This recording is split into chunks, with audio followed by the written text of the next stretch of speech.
जैसे मैम अब पीछे ना एक ये बात हुई थी कि कई ब्रॉथल ओनर्स ने ही ये बात कही, कई और लोगों ने भी कहा, एक ये नैरेटिव आया कि क्योंकि प्रोस्टिट्यूशन एग्जिस्ट करता है, क्योंकि वैश्याएं हैं, तब बहुत सोसाइटी के मेन स्टिल कंट्रोल में है। हाँ। और वो अपना एकदम ऐसे रेप्स का नंबर नहीं बढ़ रहा। अगर बिल्कुल प्रोस्टिट्यूशन को बंद भी करा दिया गया तो मेन इतने आउट ऑफ कंट्रोल हो जाएंगे, फिर वो रेप का नंबर बढ़ेगा। तो कहीं ना कहीं प्रोस्टिट्यूट्स आर ऐसे हेल्पिंग। आदमियों को मार दो ना जिनका इतना ज्यादा हाइपर हो रहे हैं, वो अकेले उनका बीवी से पेट नहीं भरता है, फिर उनको सजा दो ना। उसके लिए दूसरा आदमी कैसे हो जाएगा? मान लो तुम्हारे घर में रोटी नहीं है गेहूं नहीं है, तो इसके लिए किसान जिम्मेदार है। इसके लिए तुम खुद जिम्मेदार हो ना कि तुम गेहूं खरीदने के लायक नहीं हो। तो एक स्त्री तुम्हारे घर में अगर है तो फिर तुम बाहर से स्त्री क्यों खरीदने जा रहे हो? किसी की इज्जत खरीदने क्यों जा रहे हो?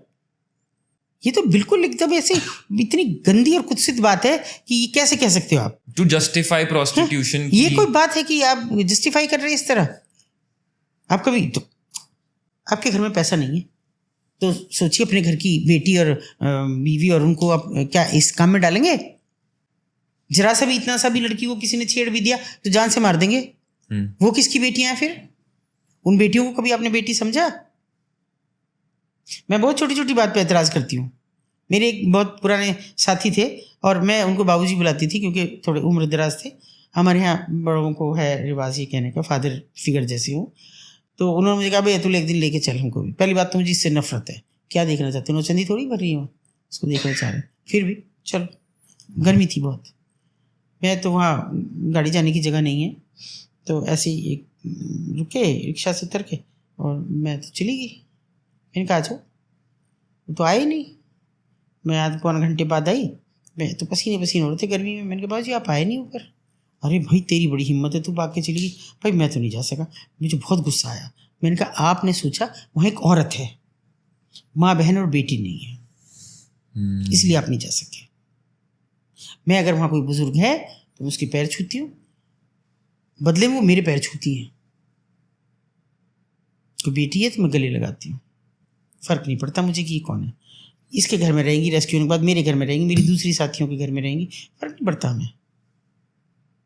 और इतना अंतर आ जाता है उनमें, नीचे उतरते ही वो इस कदर अंतर हो जाता है कि लगता ही नहीं कि ये लड़की अभी तक वहाँ खड़ी थी अधरंगे कपड़ों में।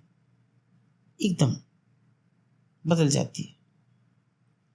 क्यों नहीं आप बदलने की कोशिश कर सकते? क्यों नहीं? सरकार, दुनिया भर की बातें हो रही हैं, हम विश्व गुरु बन रहे हैं, ठेंगे पे रखे हैं विश्व गुरु। ये हैं जैसे हमारी बहुत बरसों पहले अदम गौंडवी साहब कह के चले गए कि जिस देश में बेटियां ही बर्बाद हैं, नाशाद हैं, दिल पर रखकर हाथी कि ये देश क्या आज़ाद है? ये देश आप कहते हैं बेटी बचाओ बेटी पढ़ाओ, वो किसकी बेटियां हैं? मुझे ये जवाब सरकार से चाहिए जो वहाँ बैठी हैं। तो मैम अब आपके अकॉर्डिंग, मतलब ये तो कई सौ सालों से चीज चल रही है, आज तक कोई हल नहीं निकला, चीजें वहीं की वहीं हैं। वो तो अलग बात है कि अब लोगों के पास कन्वीनियंस बढ़ गई है, तो लोग रेड लाइट एरिया में नहीं जा रहे, अपने घर पे ही लोग इतना वो कर रहे हैं। चाहे हम रेड लाइट एरियाज की बात करें जहाँ पे वो लड़कियां हैं, मैं थोड़ा सा भी एक और पॉइंट कवर करता हूँ, मैं बाद में इस सवाल पे आऊंगा आई गेस। आप उन लड़कियों से मिले हो, आपने उनके साथ बैठे हो, बात की है। पहली बात तो एक लड़की का माइंडसेट क्या होता है? क्योंकि मुझे ऐसा लगता है कोई भी लड़की हो जो पहले वहां पे जो उस रेड लाइट एरिया में आए हुए 4-5 दिन हुए होंगे, उस लड़की का माइंडसेट बहुत अलग होगा कंपेयर टू अ गर्ल जिसको 1 महीना हो गया है, जिसे वहां 6 महीने हो चुके हैं और जिसे वहां लगभग 4-5 साल हो चुके हैं। क्या होता है लड़कियों का माइंडसेट? नहीं, उनका दिमाग नहीं होता, वो तो सब धो दिया जाता, वाश आउट कर दिया जाता, कुछ नहीं है। उनको केवल ये बताया कि ये 4 दीवारी है, ये घुटन, ये गंदगी, ये बदहाली, ये उनका भविष्य, ये उनका भाग्य बन गया। कोई नहीं आएगा कि अब जो उन्हें बचा सके। मतलब बिल्कुल नो उम्मीद, कोई होप नहीं, चेहरे पे भाव नहीं है। ऐसा भी नहीं कि मैं लाख मुस्कुराने की कोशिश करूँ, कभी झांक के देख लूँ, बात नहीं कर रही है। ये उनका भाव होता है। अगर आप उनसे पूछो क्या खुश हो, नहीं हो, कुछ, ये तो सवाल ही नहीं है, ये तो कोई सवाल ही नहीं है कि खुश या निकलना चाहती हो यहाँ से, कैसे पूछेंगे? वो बैठी है ना, तो पूछा नहीं जाता। हमारा पूरा सिस्टम हमारा आई कॉन्टैक्ट और टच थेरेपी पे डिपेंड करता है। मेरा हर साथी जानता है कि आई कॉन्टैक्ट कैसे करने। मेल साथियों को नहीं ले जाते हैं, उन पर आसान है इल्ज़ाम लगाना। तो आँख से आँख मिला के हम पहले कोशिश करते हैं, महीनों लग जाते हैं। लड़की हमसे आँख तो मिलाए, एक बार विश्वास तो करके देखे। या कभी हल्के से छुआ, गाल निकल गए, कभी ऐसे करके हल्के से गले लगा लिया, निकल गए। जिसको हमें टारगेट करना है उसमें लग जाता है हमको 3-4 महीने। मतलब वो होता है कि उनका अंदर का जगह है कुछ। क्या वो अंदर से ब्रोक होती है? एकदम कुछ होता ही नहीं, कोई उम्मीद की किरण ही नहीं होती उनके पास। कई बार उनके क्या कभी माइंड में ऐसा थॉट आता है कि हम इस लाइफ को ही एंड कर दें? बहुत हुई हैं, आत्महत्याएं भी की हैं।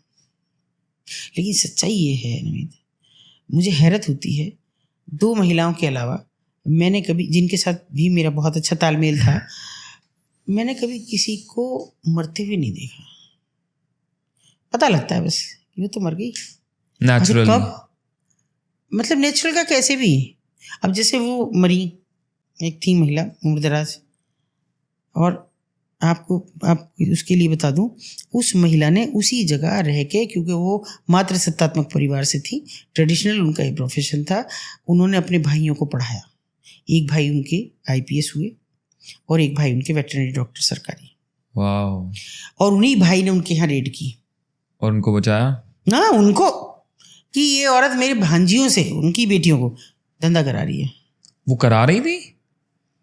सोच के देखो ना, कि अपनी बेटियों को तो उसने धंधे में डाला, उनकी कमाई से तुम भाइयों को पाला, माँ बाप नहीं रहे थे, ये उसकी जिम्मेदारी तो समझो। तो कहा उसने आके, हाँ साहब मैं करा रही हूँ, ये मेरी बेटियाँ हैं और ये मेरा भाई है जो आया है मेरे यहाँ रेड करने। भागना पड़ा श्रीमान जी को, अब रिटायर हो गए, क्योंकि तमाम लोगों ने बड़ी जलालत की उनकी। सोच के देखो, तो उनका कोई नहीं है जब उनका भाई अपना नहीं, और कोई कहाँ है उनका। मैम जैसे आपने कहा कि चलो ये प्रोफेशन इलीगल तो नहीं है, ठीक है, इलीगल नहीं है, इस बिना पे तो आप लड़कियां वहां से नहीं बचा सकते कि हम ये कह दें कि ये प्रोस्टिट्यूशन करा रही है। लेकिन फिजिकल असॉल्ट तो इलीगल है। आपने कहा जब उनको लाया जाता है, इतना मारा जाता है, कौन कहेगा कि हमारे साथ हो रहा है? कानून तो उस पर चलता है ना, गवाही पे। तो लड़कियां ही नहीं देती हैं। सोच के देखिए, जब उनको रेड करके 10-20 लड़कियां ले गए, और मजिस्ट्रेट के यहाँ, मैं तमाशा बताती हूँ, मजिस्ट्रेट के यहाँ ले गए, आओ कौन कौन है, ये क्या उम्र है साहब, कोई बोलेगी साहब ये इसका आधार कार्ड है, बालिग है, माँ क्या कर रही, साहब अपनी मर्जी से जाओ, तुम साहब बालिग हूँ, ये आधार कार्ड है, ये मेरी मौसी है, मैं अपनी मौसी के घर आया हूँ, चलो जाओ। सबकी सब छूट गई, ये रेड है। तो खुद ही क्यों नहीं बोल देती हैं? कैसे बोलेंगी, 10 आंखें हैं उन पे, उन्हें पता है कि यहाँ, फिर वही बात है, पुलिस वहाँ है जो आपको ला रही है, वो सो कॉल्ड NGO वहाँ है जो उन्हें लाए हैं, जो उनके रखवाले बन रहे हैं वो, और वो भी मिले हुए हैं। अरे वही तो करके जो आए हैं पीछे साहब के साथ, यहाँ तक बरसों मीलों की दूरी तय करके यहाँ तक आए हैं रेड करने के लिए।